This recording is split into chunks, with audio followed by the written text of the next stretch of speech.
Dave, I'll let you.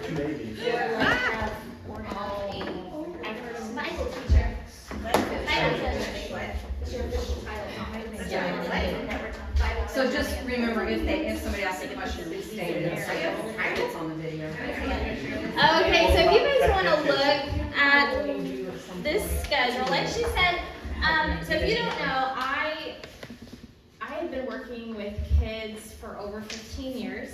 I grew up in a church, small churches, so like I was teaching children's church when I was 16. That's where I started. And then I worked in daycares. I have my bachelor's degree in education. I taught for several years. So if you're wondering why, where is this coming from?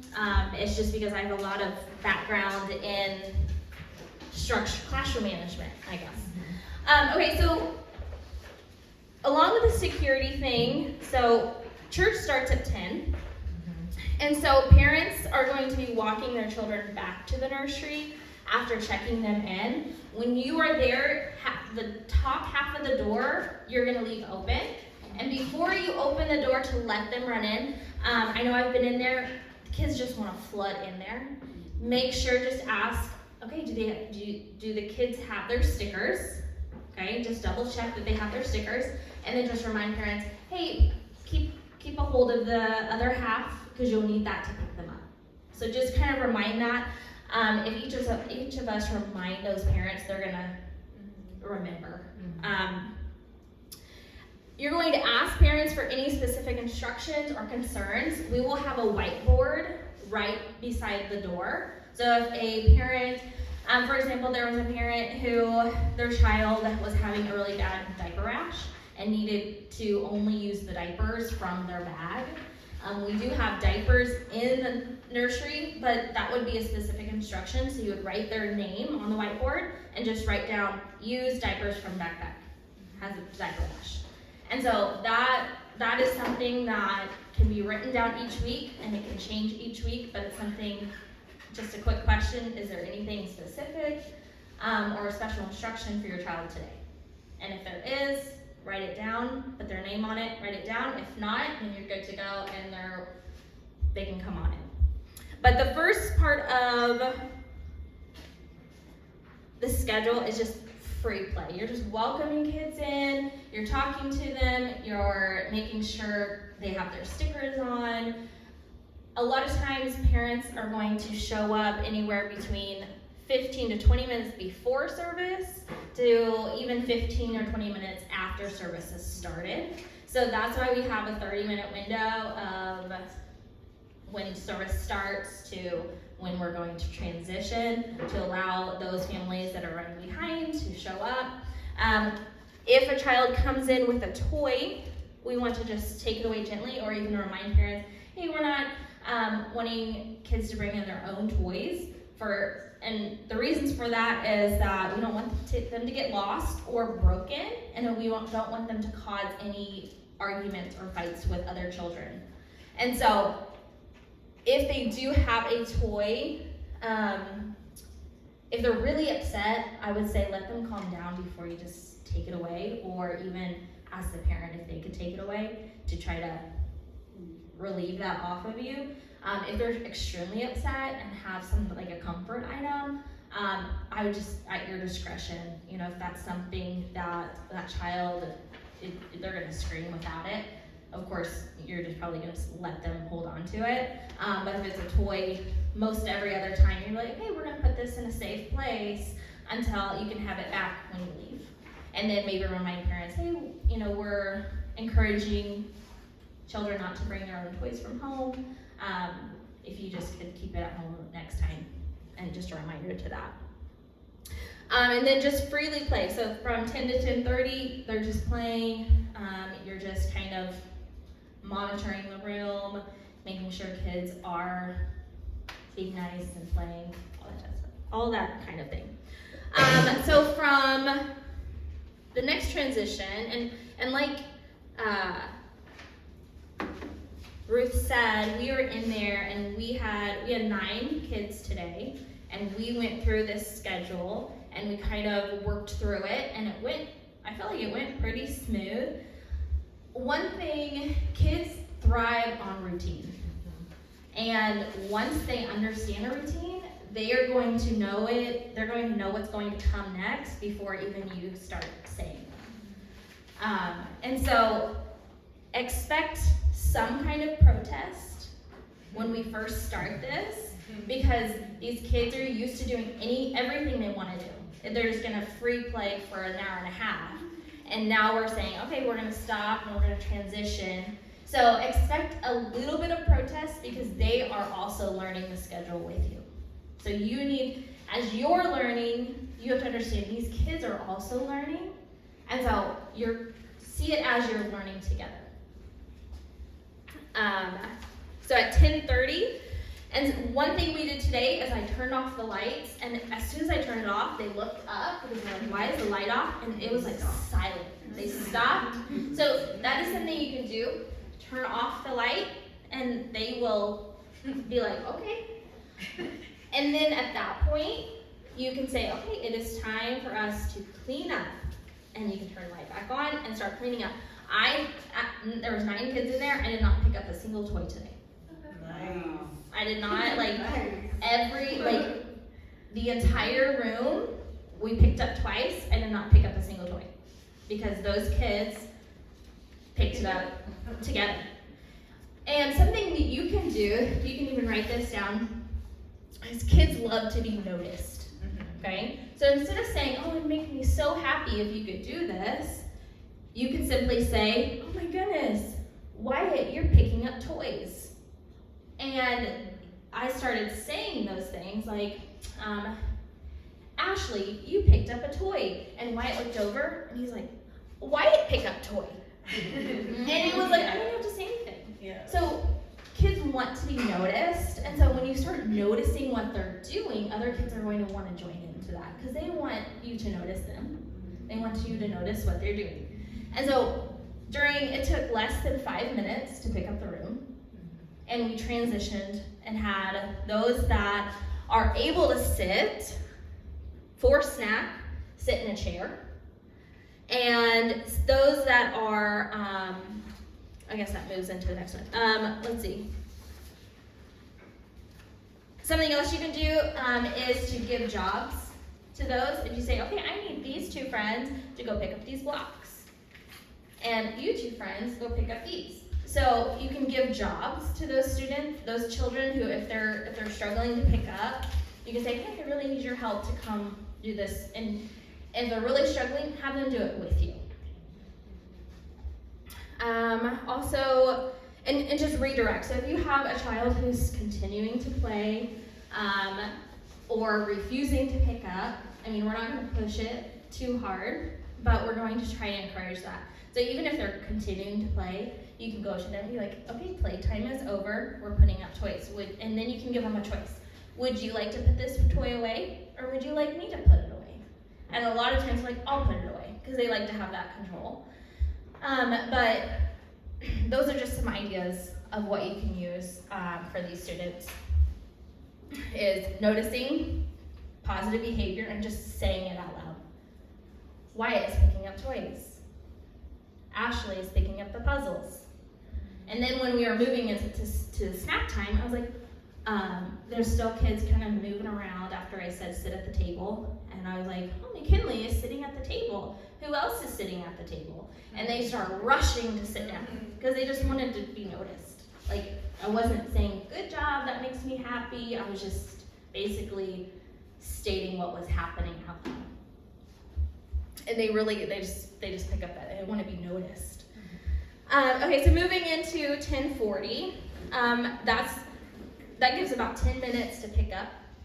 We got it done in less than that, but in case it takes longer or you're dealing with something, that gives a little window for that transition. So they'll sit down for a snack, have everything picked up.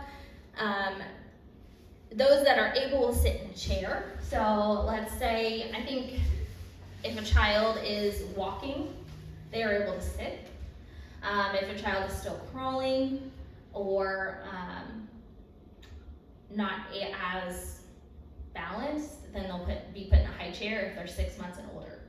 If they are younger than that, there's not going to be toddlers running around, so you can put them on the floor.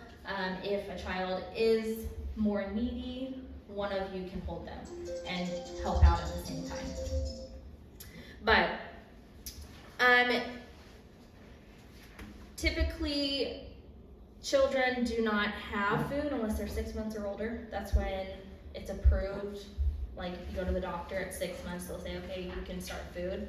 And so that's why we're not going to be offering food to any babies that are 6 months or younger. I guess younger than 6 months, unless like a parent says anything else. But yeah. So the little cards there. Yeah, so we will, starting in February, that first week, we will hand out this paper to a parent, to every family, and this gives them a chance to fill out what their child is allowed to have. Okay, so water, fruit puffs, and these are for infants, fruit gummies, pretzels, animal crackers, and vanilla wafers. So these are going to be our snacks that we're going to be offering them. We'll kind of rotate the snack, but this will give parents a choice of like what they say their child is allowed to have. So we need to make sure we hold on to these just to double check, okay, if we're gonna serve fruit snacks today, we just need to double check who's allowed to have it and who's not. But, and this also just giving parents more information, because I think parents need to know what's going on in the nursery, and they need to know what their kids are eating and being served. So we're gonna do that the beginning of February to make sure we get every child recorded about what they can and can't have. So after snack is passed out, or even before, like today, before we even passed out snack, I said, okay, we're gonna say a short prayer. Okay, so we want to integrate prayer into nursery. Children are sponges. They are going to absorb everything they hear. Those habits that we want them to have as they get older, we can start implementing now, such as praying before we eat, just something simple like that. And the same thing with why we're wanting to start doing a Bible story, because these kids are the future of this church.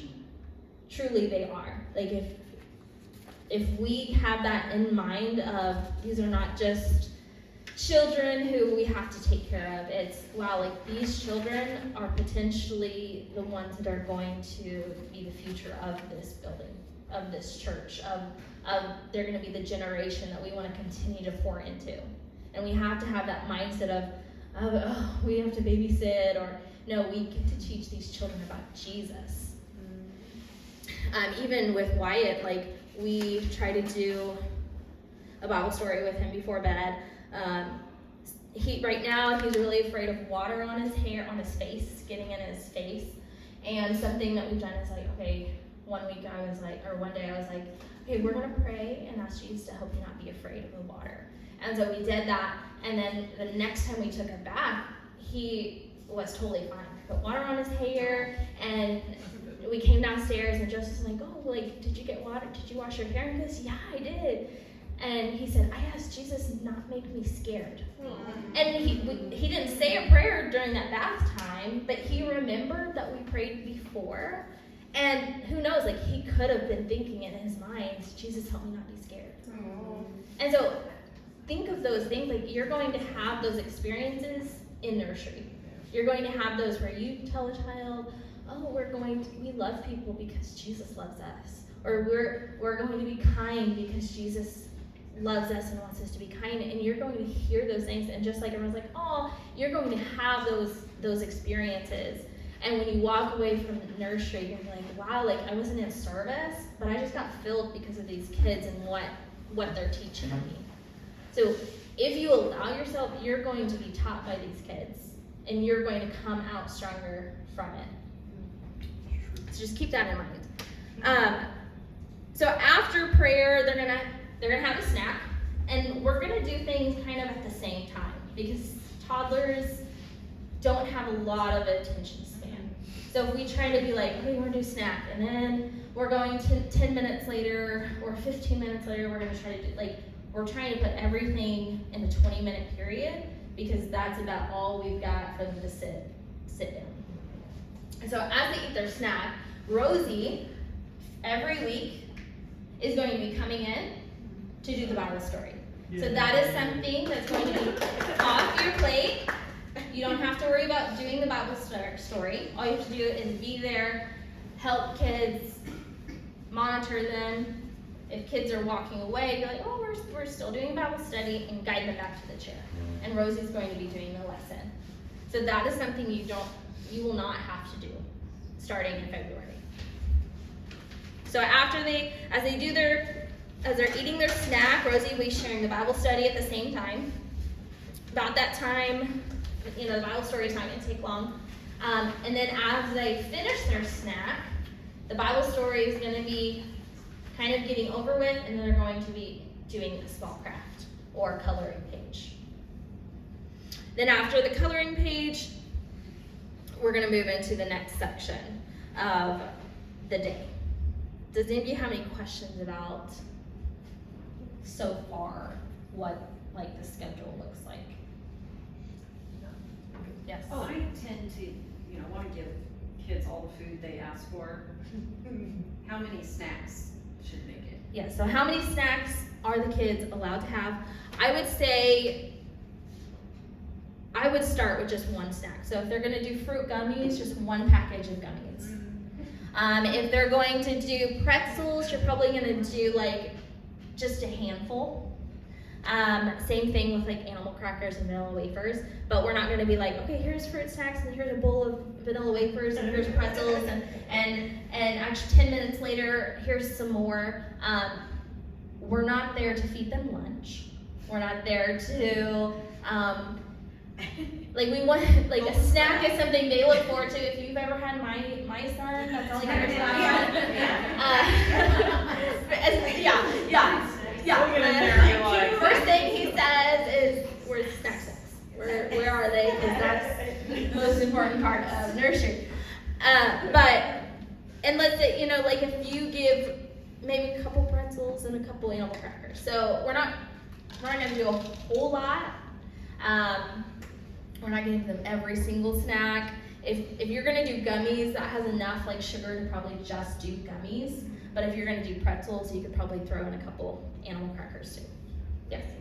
I know the last time that I did snack with the kids, we did the first handful of animal crackers, read a little bit of the story. I couldn't keep their attention, and a lot of them, I'm still hungry. So I gave 3 more animal crackers as a second, asking is that okay? I think it depends. So Rosie's saying for the phone, if you give out some animal crackers in the middle of the story, they're losing attention. Can you give more? It depends on how much you give at the beginning. So if they only have 3 or 4 crackers, you could probably give them 2 more. If you've given them quite a handful of them at the beginning, maybe they're gonna continue to eat. But I would just keep that in mind of they're gonna be eating lunch after this. Okay. And so if they eat lunch, if they're having a snack at 11 and service ends at 11:30, we want to make sure they're still going to eat lunch. Yeah. Because we don't want to eat. So just keep that in mind. This is just a little snack to a little treat, rather than this is going to hold them over for the afternoon. I laugh about it because Noah, he's my son, he's a cow. Wyatt is the exact same way. He will eat every single one of those snacks, but then he won't eat lunch. Yeah. So just keep that in mind.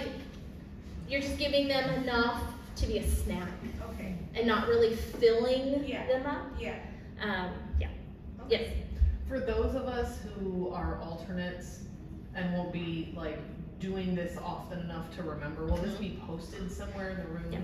So we will have a like I'm working, I know Rosie had a schedule in there, we're going to have one actually printed out. That will follow the schedule and it will be in the room permanently. Good deal. So everyone, because I think each one of us, when we're only in there once a month, we're gonna be like, oh yeah, what's the schedule again? So it's gonna be posted in there. Good. 'Cause otherwise I'll wing it, it'll just be chaos. And it won't be as detailed as this, it will be like 10 to 10:30, welcome, free play, and it may have like one thing with it, but it won't be like several pages. It's just gonna be a simple poster. Just a guideline kind Yes. of thing? Okay, Mhm. good deal. So does anyone have any questions about welcome, free play, cleanup, and the snack Bible story craft? Okay. Alright, so the next portion is, so after they're done with the craft, like today we had kids who were like, I'm not done coloring. And I'm like, okay, you can continue coloring if they want to while you also move on with others. Okay, so at around 11, we're moving into a structured playtime instead of like releasing them and letting them again do whatever they want. We're going to be starting a monthly rotation of structured activities. So today we said, okay, before we release them, we're like, these are your choices that you can play with until it's time, until the end of service, right? And we said you can play with blocks. And like again, we got the blocks out. I did not put away a single block. So those who are like, oh, I hate pulling out the blocks because it's so much work. I did not touch a block. I think Elliot put it all away. Like kids brought them to Elliot and Elliot put them away. I don't want to clean up and be like, well. No, he was in charge. Clean up these blocks. Like I said, Elliot, like I picked 3 kids. I'm like, you guys are in charge of putting blocks away, and they brought blocks to Elliot, and he put them away. Like I literally just, we just like monitored them. Yeah. Like they picked up everything. And each month we'll have like this month during structured play, these are their choices. So today it was puzzles at the table, blocks, or books. Okay? And so that's what they were able to play. This kind of gives them another option. It's more structured and it also prevents everything else from being pulled out again. But it also kind of causes things to be less chaotic. And so we'll have a monthly rotation, so each month there'll be something different. If, for example, like Ruth and I are in there that first month, we're like, okay, we've been doing this, the kids are sick of it, and it's not working, and we'll be like, okay, well, instead of doing it, changing it each month, we'll change it every like 2 to 3 weeks. So, like I said, this schedule is something that can be changed depending on how things go. When you're working with kids, you have to be flexible. Yes. And when something's not working, you change it, and that's fine. If you figure out, oh, this isn't working, then you find another way, because there is always another way. So does anybody have any questions about the structured playtime? Okay. Between structured playtime and cleanup, that's when we're going to be doing our diaper check and potty train and potty break. When children are engaging, that's like when they are in structured play, just pick a group and go down the line of the children. Ask those that are potty trained to try and use the potty. We're not going to force them into the bathroom, force them to use the restroom. That is not our job. We're just giving them the option. So Wyatt will not, like if you say, hey, you need to go, he'll tell you yes or no. If he's running around, he'll be like, oh, I need to go. But if you say, hey, you need to go to the bathroom right now, he will fight you on it. And the same with other kids, you know. So we're not going to force them. If they do not go during nursery, then you just tell the parents, hey, we gave a potty break, they didn't need to go. Just let the parents know that they didn't go during nursery. Mine would pee her pants if I didn't make her go. And maybe that's something like if you say, that's when the parents come pick them up, they can make them go in the bathroom in the Oh hallway. no, she'll, in class, before I pick her up, she would pee her pants. and that's something if you have a conversation with the parents, say, hey, we asked Leah to go to the restroom and she just wouldn't. And that's something you'd say, well, I would appreciate if you be a little more Make her go. assertive with making her go. Because my son, if you make him go, he will fight you for it. Like he will say, no, I don't need, like, because why, like for him, it's like, why are you making me go when I don't need to? And I've told you already, I don't need to go. You know, and so each child's different. So with Elliot's the exact same way. He'll stand there, and maybe it's just boys. Yeah. He will just grab himself. No. Grab And all day so- long, and I'm like, you need to go to the bathroom, bud. And that's the thing, He's if like, you no, I don't. And 2 seconds later, he is running full speed to the bathroom because he's waited too long. And so maybe those that are potty trained, if you ask them, hey, do you need to go? And they say no, well, check back in 10 minutes.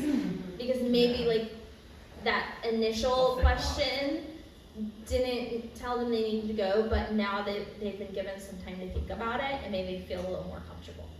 So maybe wrap back around, ask them again. For those that do wear diapers, check and see, make sure there's nothing on the board, anything specific, diaper rash or special diapers. Babies and toddlers in pull-ups and diapers need a fresh diaper if they are wet or dirty. So just double check that. Our goal is for those children to leave the nursery with a diaper. If, for example, so Bennett one day fell asleep and slept the entire nursery time and they weren't able to change his diaper, just let the parent know, hey, they fell asleep. And of course, you know, they're probably half asleep when you give them to the parent. Just let them know we weren't able to change their diaper because they fell asleep. So just communicate that. Parents are going to be upset most of the time. Like, I'm not going to be upset if you're like, hey, I didn't get to it. I'm just going to know, okay, well, I'm going to change it now since he's awake. So keep that in mind. When you do,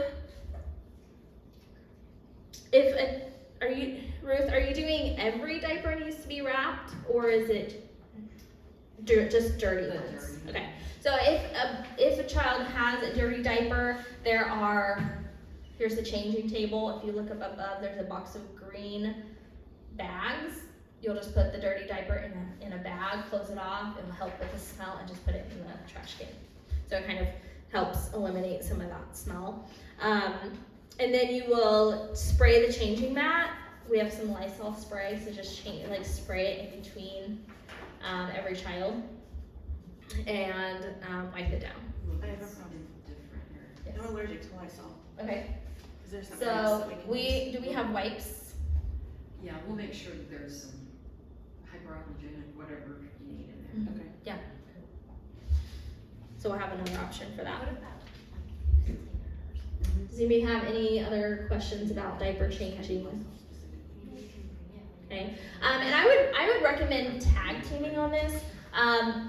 In my years of working nursery, even like not here, but you know, other churches, I feel like I've got stuck being the person who has to change all the diapers.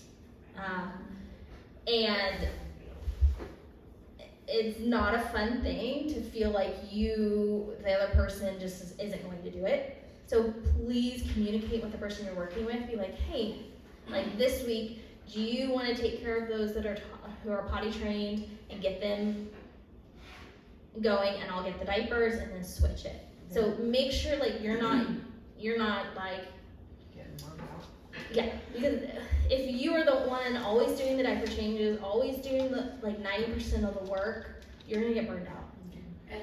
And communicate that. If you have talked to your person, be like, hey, can you help me with this? Can you help me with that? And they're still like, you feel like you're doing everything, communicate with that. Go to Ruth and be like, hey, I've tried talking to the person I'm working with, and I just feel like I'm doing everything. Then Ruth and you can go in and address the situation. Don't just get mad and quit.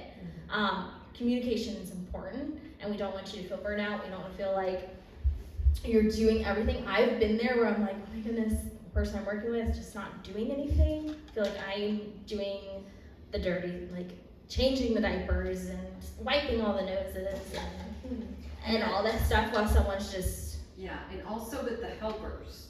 Somebody, if the adults are in charge of the helpers, I'm gonna, make sure the helpers know you need to be doing what the adults are telling you to do. Not just playing with the kids. If that's what they need, that's what they do, but they're there to really help. So whatever they're told to do, they need to do. So if you do have a helper in the nursery during your week, which we try to have when we have lots of kids in there, to try to ease that, you are allowed to kind of instruct those students and give them jobs. Be like, hey, can you help out with this? Or and they're there to do that.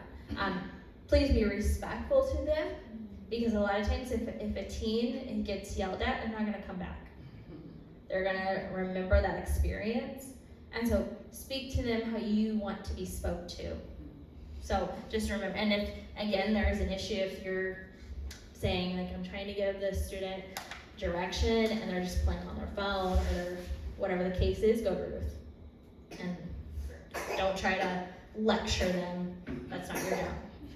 Men are also not allowed to change Yes. diapers. Men are not allowed to. Teen helpers would not. Teens or males in the nursery are not allowed to change diapers.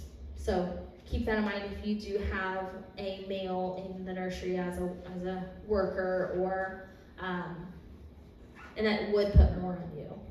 But maybe that male can do other things to take off your load if you're the one who has to change the diapers. I get why, just like liability issues, but at the same time, I feel that men who would volunteer to serve in the nursery are fathers. They have kids. Mhm. They've changed diapers. Like, I don't know, I guess I feel weird about it, because they're fathers, like, Right. it's not And like they don't know what You'll they're see this a doing. lot in like daycare situations as Yeah. well. It's not just a church I just feel thing, like it's It's a society. It- we're it's in. true. Yeah. That's what it is. Now Now, if a dad is in there with his kid, he Yeah. can change his Yeah. he Yeah. can change his certainly kid's he can diaper. change some kids. Yeah. Okay, so that's gonna be, that whole diaper check time is gonna be while they're doing that structured play. Today there was a child who wanted to play with the kitchen stuff instead of wanting to play with the 3 choices that they had. I just repeated myself and said, okay, that is not a choice today. You can play with books, blocks, or puzzles. What's your choice? He kind of, he looked at me and he's like, well, I want to play with this. I'm like, well, that's not your choice today. I'm like, next time when you come in, you can play with the kitchen when you get here. So just repeat yourself. You're saying it in a loving way, not, you need to stop doing that. That's not what we're doing. You say, oh, that's not a choice today. Which of these choices would you like? And just say that over and over again. They're gonna be like, he kind of looked at me and was like, and then went to the blocks. So it doesn't need to be a fight or a power struggle. Just be like, oh, it's not a choice. Which one would you like to do?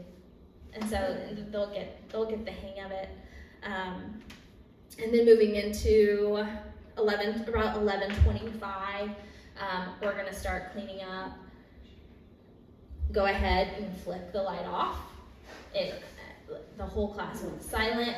Say, okay, it's time. We're gonna clean up now. Just flick it back on. Like I said, I didn't pick up any toys. I think I picked up a few baby toys, like the ones that Bennett was playing with. But the toys that all the toddlers were playing with, I didn't touch. I didn't do it. Because they are fully capable of picking up toys. And if not, like, we're teaching them how to. So, I had a few, so after toys have been cleaned up, gather all the children together, and at this time we're gonna start playing music for them. So we're gonna introduce songs. Today we noticed that unless the songs had actions to them, the kids didn't know what to do. So we do have a CD player in there, and we have CDs that have like a list of the songs. So I would recommend finding some songs that how, I grew up with some songs, so like Father Abraham, they had like If You're Happy and You Know It, This Little Light of Mine. There's several other CDs too that you can choose from and teach those songs to the kids. And I think we had, right after we picked up, we had already a couple kids leave. So how long do you think it was that we played songs by the time everyone, like 10, 15 minutes? I'm not sure when it started. It seemed like a long time. Yeah. Well, I don't think it was that long, because after we got everyone to the carpet, we had that one family already leave. Yeah. So it really wasn't that long. I think it felt long because we're like, these kids don't know the song, and there was no actions to it. And so if you pick songs with actions, or even if you know a song, a Christian song, that's not on a CD, you can teach it to them as well. If songs aren't working, I would suggest go finding a book and having everyone sit down and read them a book. Read them some stories that they can listen to. So I would say that's probably your option, songs or reading books. And that kind of gets the kids to wind down. Everything's picked up, so you don't have to pick up anything. Parents should be picking their children up at the door. We're gonna be starting that, right? And at that time, you'll inform them of any problems. Please inform them of any problems. We don't want to act, if a child is having difficulty, parents should know. As a parent myself and as a teacher, I promise you, parents want to know what's going on. I would recommend giving them like a compliment sandwich. If you're gonna give them some bad news, like if your child is struggling, say, oh my goodness, I know my son struggles sometimes, and so I was like, oh, Wyatt was so funny today. He did blah, blah, blah, blah. But he did have a hard time listening when it was time to clean up. But and then ended with something positive. So we want to share. We don't want parents to feel like we're complaining about their child. If I feel like my kid is always a problem and nothing is good said about him, I don't want to put him in nursery. If he's always been in timeout, and I'm like, oh, if I'm coming in and be like, oh, why is he in timeout again? He blah blah blah.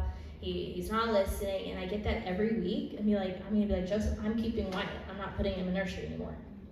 When really that may be a small portion of the whole day. So we want to communicate well, but also let parents know that you're enjoying their child. That's gonna go such a huge way if you're saying something positive about that parent's child. Whether they made you laugh or they helped, even if you're like, I don't know, I'm having a hard time thinking of what to say, that's good. And can somebody be like, oh, they helped pick up today. Or they were really into the music we played at the end. Or they answered questions well, or just try to find something positive to share with parents. Once all children have left, please double check the toys are picked up.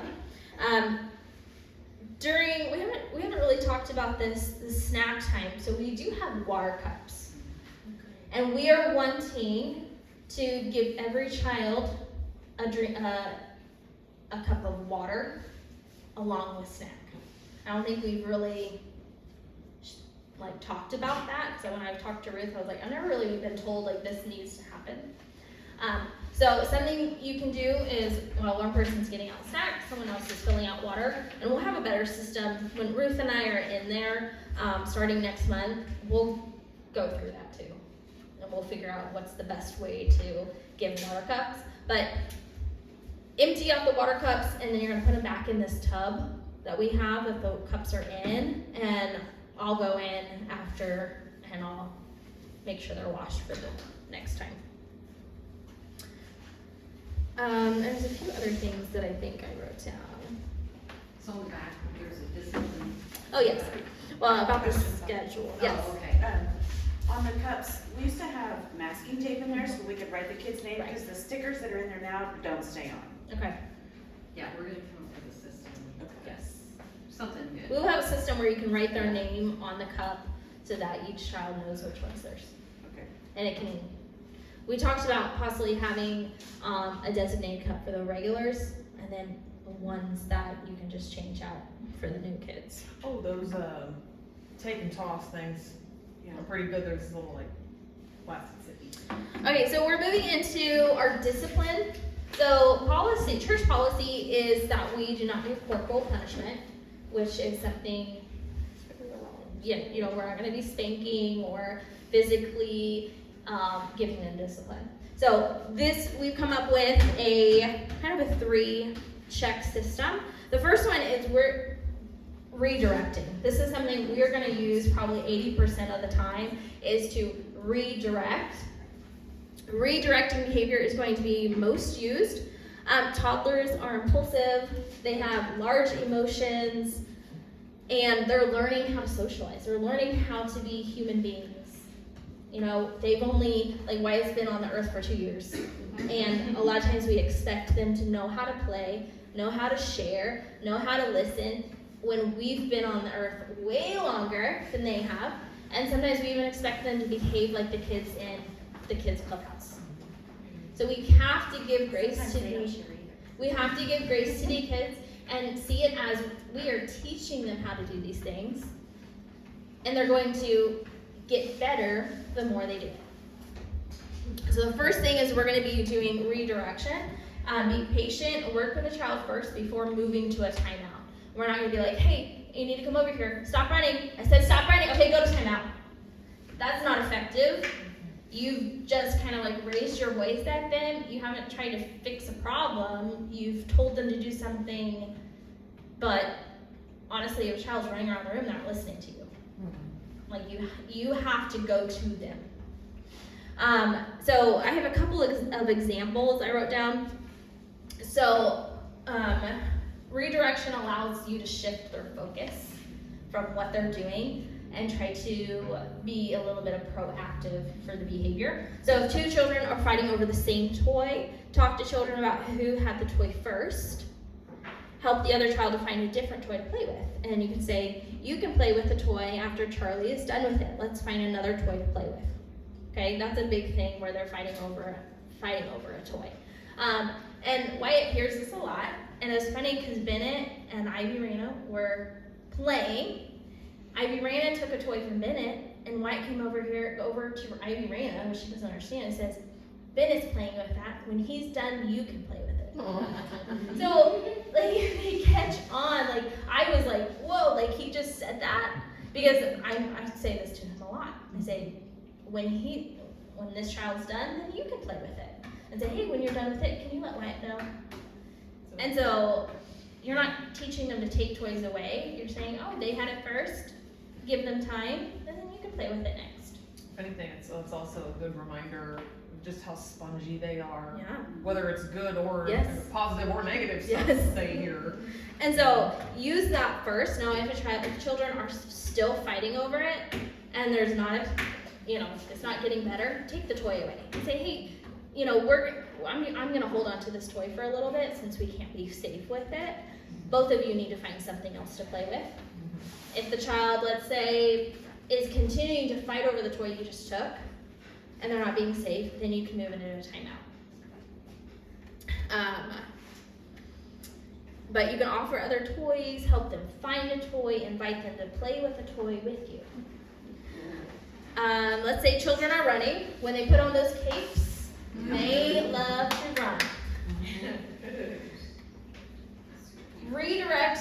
Running's not safe in the nursery. There's too many things in the nursery, chairs sticking out, other toys on the floor, babies on the floor. Running is just not a safe thing for these kids to do in the nursery. Redirect children by giving commands for them to follow. So instead of say, stop running, all they hear is running, you can say, can you walk like a turtle? And like mimic that for them. Now take big steps and give them kind of commands, things that they can follow to make it still fun. But they're not running. Their mind is like, oh, I'm gonna try to walk like a turtle or gallop or hop on one foot, those types of things.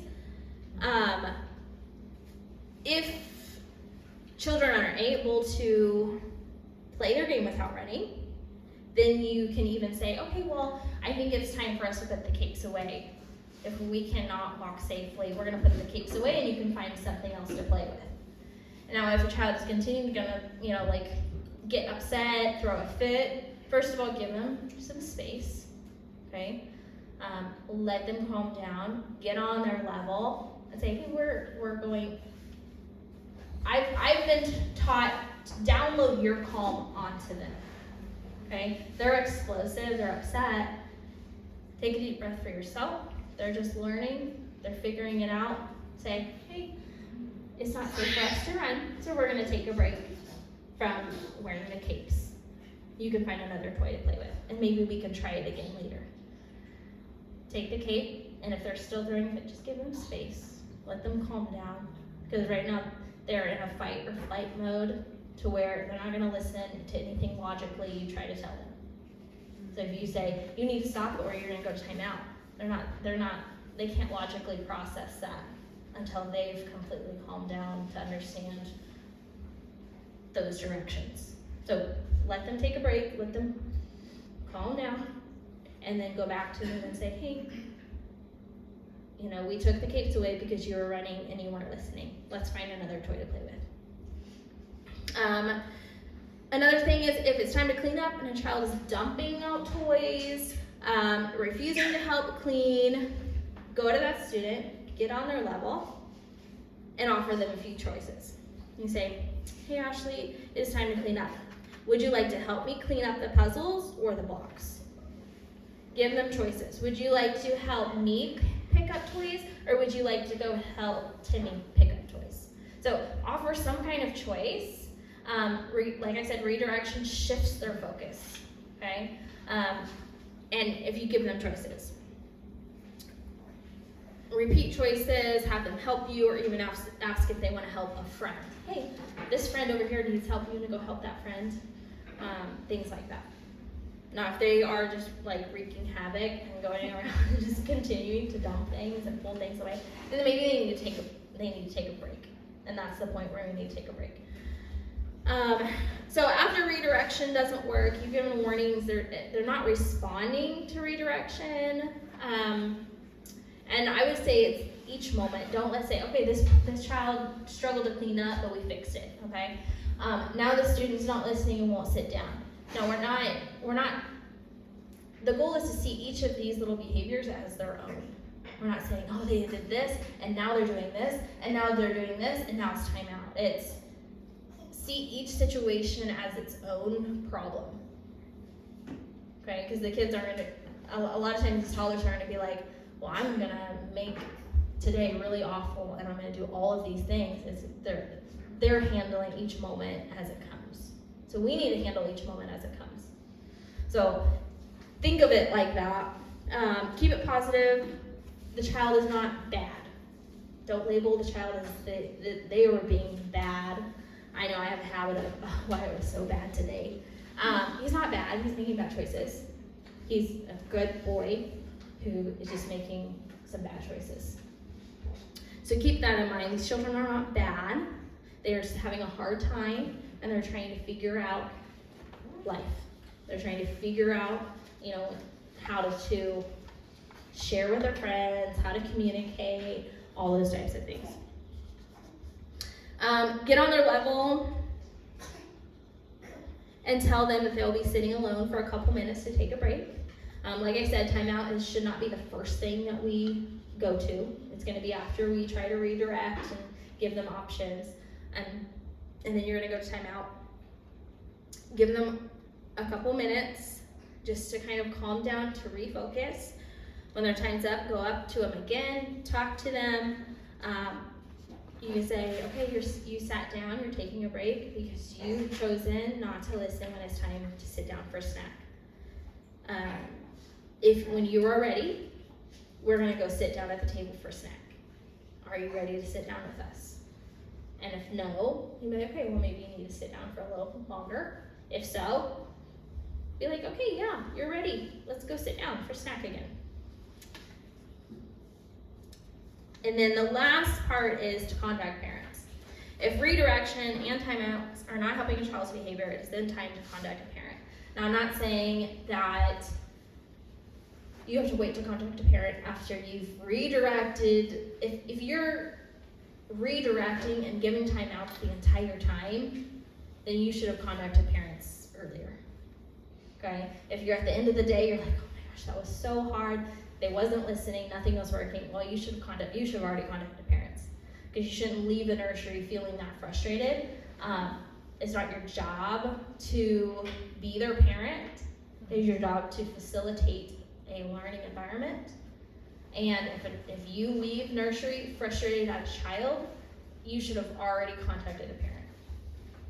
Do we have a system? Do they contact you to contact the parent?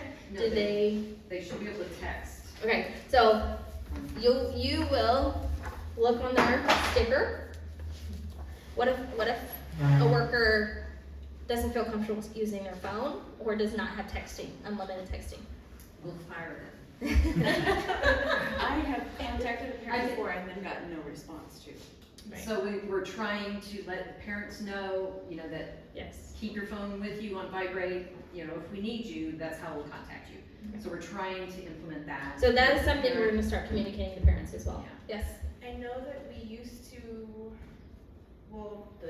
the nursery used to use this little screen on the top right corner, I think, that had a number that would signify or signal the parents and let them know, like, hey, there's a problem with your child, can you come to the nursery? So, I mean, are we not using that anymore, or? No. It could signal, hey, check your phone. For the nursery, yeah? Yes, we have in the past used that machine on the wall and gave each parent a card. We stopped doing that a while ago. The cards just never came back. That was a problem. I think there was some issues with it. Cards never came back. Things like that. And because. And we're everybody trying to has a cell phone. shift into more of like a modern, more like Yeah. digital way to communicate. Okay. Your backup is to get hold of security too, Yes. and say, can you find so-and-so? Have someone, you can have someone be like, hey, I need to go find someone really quickly. Yeah. So leave someone just for a few minutes, be like, hey, we're trying to get a hold of this person, can you help? And then go from there. Okay. I would say give it like 5 minutes. Yeah. Yeah, so do text me if they're not responding. Yeah. Text me. If we have a kid who frequently has a hard time, and their parent or parents are, like you said, you called a parent once and they just, nope, not gonna answer you. And it's an issue, like it happens a few times, is there some plan in place for what to do about that? Cause I can imagine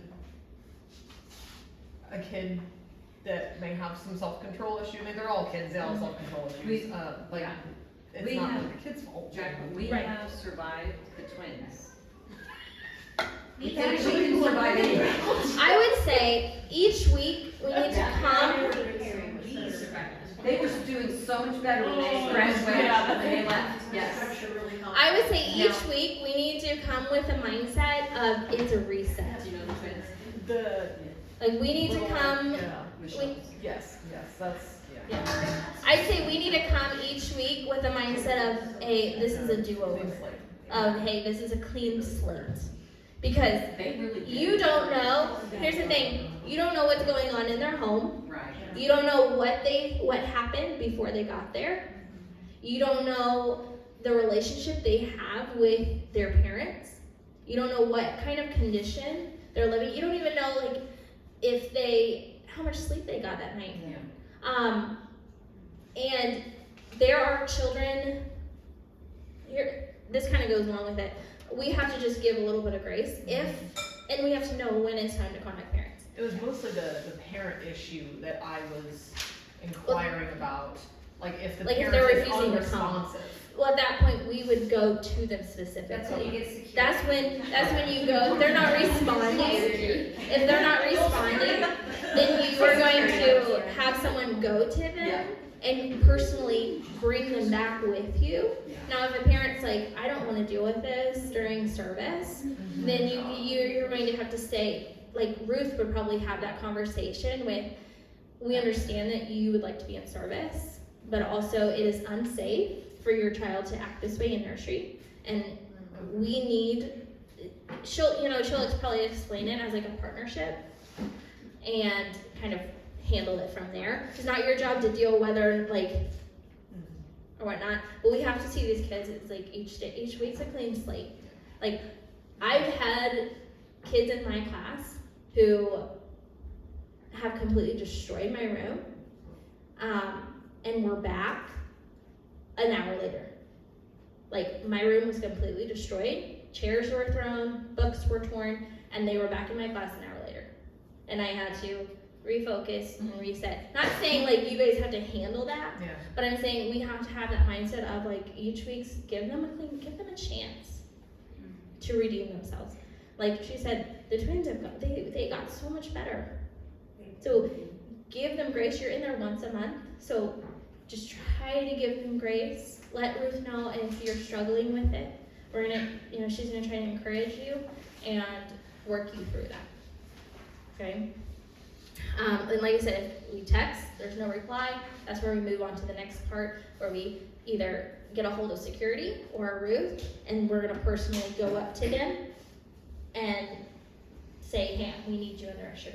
So just trust that if you do contact a parent, we will make sure that parent goes back and be able to handle the situation. And this is where a relationship with the parent is helpful. You can, address the issues like you're saying, when they pick them up, give them that, what kind of sandwich did you call it? A compliment. A compliment sandwich. Feel good sandwich. Yeah, so they're made aware of the issues from the beginning and ask for input, like Yes. what really does help Right.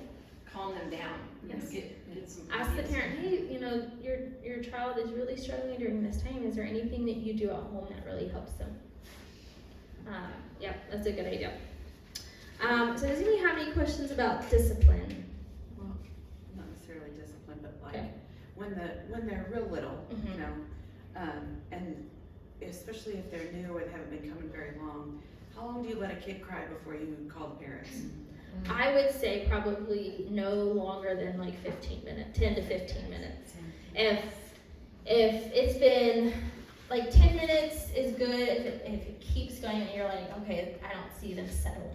Like sometimes they're still, and then they'll cry after that kind of 10-minute period. But if they're still going on, then we need to reach out and be like, we've tried to console them, but they're still having a hard time. So I'd say 10 to 15. I remember there's been a couple of times that we've had a kid cry the entire time, and that was when I had parents not respond. Yeah.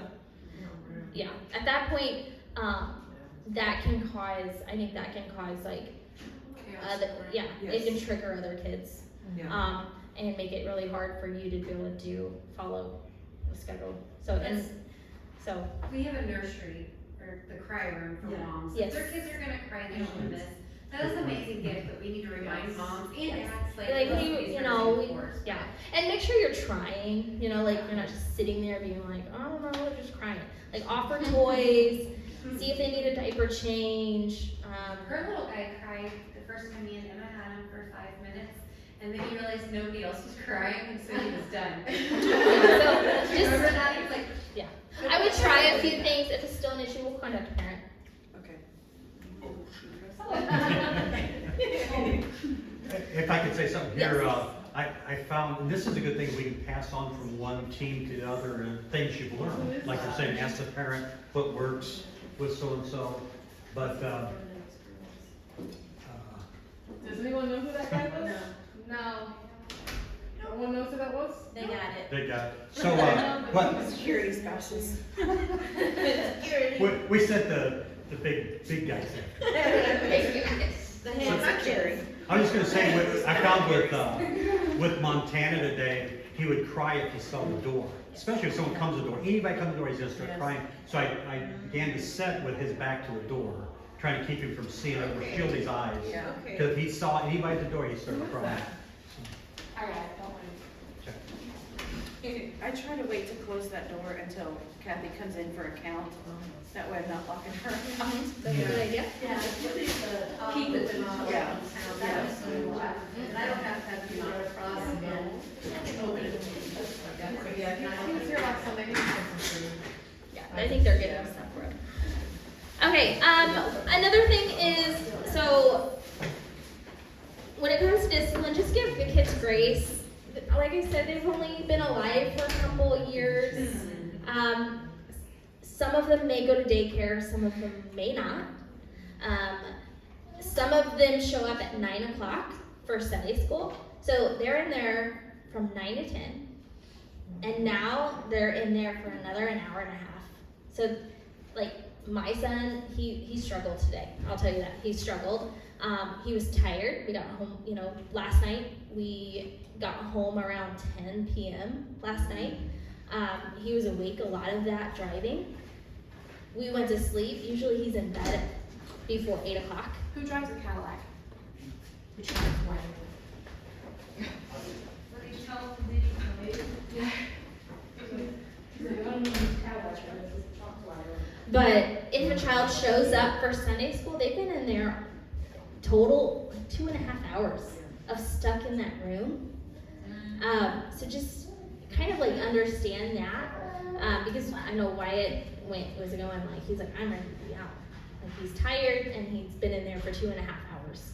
And there's other kids that show up at 9 o'clock too for Sunday school. So just keep those, we're not giving them really an excuse, but we're just trying to be compassionate and understanding that there's other stuff going on.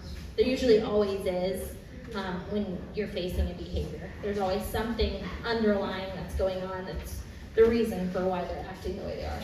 So just keep that in mind. And even for Wyatt, maybe, or I know I'm saying Wyatt, but if it's another child, you say like, oh, they've been in there since 9 and they're having a hard time, maybe like, hey, you want to go with me to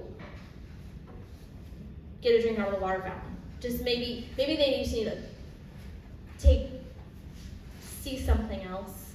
Like a shift of perspective. Yeah. Because 2.5 hours in a room half the size of this is a long time for 2, 3, 4-year-olds. It's a long time. Just keep that in mind. I think that's the last thing. Yes, expectations.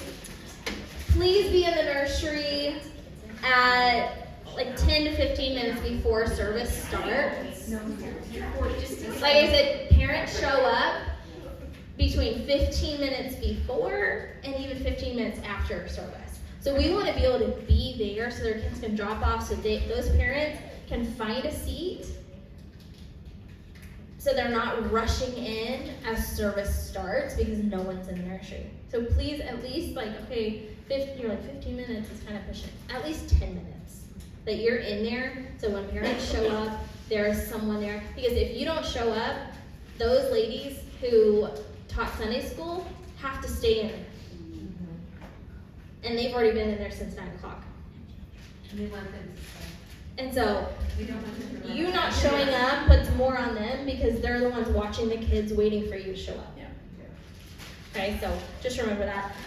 If you are unable to work your scheduled week, you will, from starting in February, you will be responsible for finding someone to take your spot or switch weeks with. We'll give you a list of, It's in your folder. yes, of names and, does it have their phone numbers? Yes. That you'll be able to reach out with. I would say, let's say I couldn't work one week, and I say, okay, well, Jeremy and Ashley are the week after me. I might start there. If I'm gone the entire month, then, and you can't switch, of course you're gonna go and ask someone to take your spot. If you cannot find anyone, like everyone you've texted says no, then you can reach out to Ruth.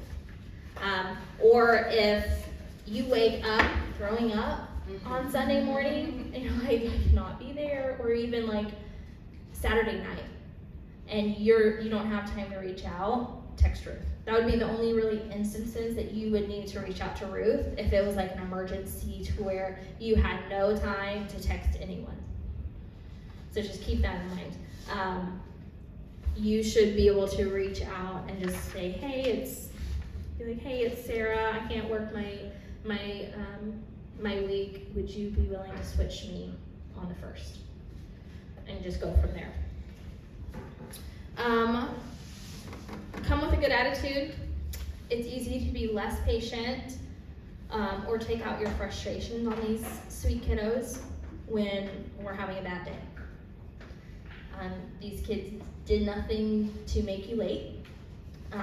They did not cause the fight between you and your spouse or your children. Well, most of your children are in there.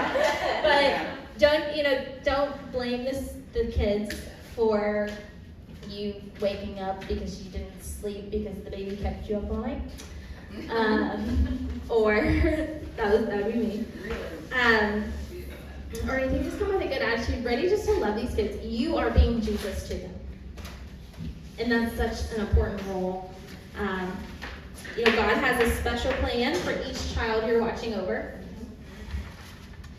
And you are a part of God's plan for their life, whether they're going to remember you or not. Like, you are going to make an impression and an imprint, and they're going to remember what you said. There was one other thing I was going to add is they listen carefully to you. So please be mindful of the conversations that you're having with the person you're working with.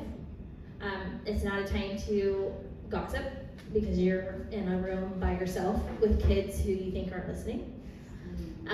It's not a time to be on your phone watching the episode the TV episode that you forgot about, or that show you want to watch, or even playing on your phone. That's just not safe. And I get it. You're like, oh, I'm in here and time for a break. But see it as a ministry. Like, you get to love on these kids. You get to love, as you're loving on these kids, you're loving on their parents. No nap time. Yeah. God is using your ministry to make a divine connection in the child's life. And you never know what that child's going to grow up to be. That child may be, I was reading this thing where it talked about Moses, how his mother put Moses in a basket and let him down, and someone else took care of him. Not his mother, it was someone else. And he grew up to change the world. And see that, like, you could be watching over the next Moses. You could be watching over someone who could grow up and, like, their time in nursery, and that played a significant role in how they continue to follow Jesus. So just keep that in mind. Does anybody have any questions about the schedule, discipline, or expectations?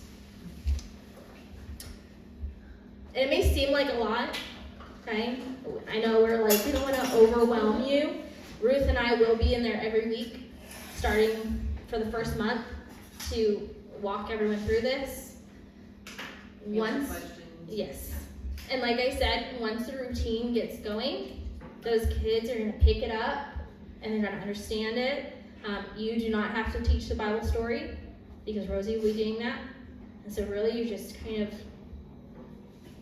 creating a space for them to learn about Jesus. So,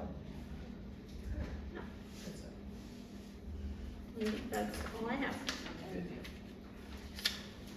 More questions? Okay, you realize me and Emma, you guys won't be in there, because we won't be in nursery again until April. We do Well, we'll make sure one of us is. next Sunday we'll be in there. But you said not starting till February. So, I mean, not that I don't think we can handle, it's just the routine. Yeah, no, we want someone in there to walk through it, so you're, So It sounds like it's almost the same as we do it, almost in a way. But, okay, we'll make sure we're in there. I just want to remind you too, like, Yeah. don't forget about us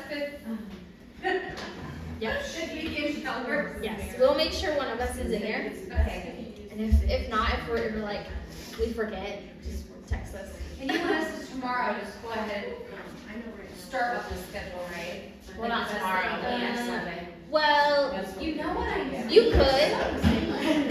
could start it. I think it'd be good for us Yeah. so that would be as questions. It's kind of already what we do. Yep. The snacks, why it's gonna be a challenge. That's the thing. He knows he knows who are pushovers. No, first thing. He knows who can get more snacks out of him. Like he doesn't Jack breakfast. Sometimes he doesn't. So I'm like, Point. first Why thing calling is me food. Jack Jack? Food. Oh, wants me to give him a snack. So if he doesn't eat breakfast, maybe kind of let us consider in the morning, 9 a.m. Well, he gets a snack for Sunday school. Oh, I thought they weren't doing that. Did they change their mind? Because they were doing snacks. Okay, well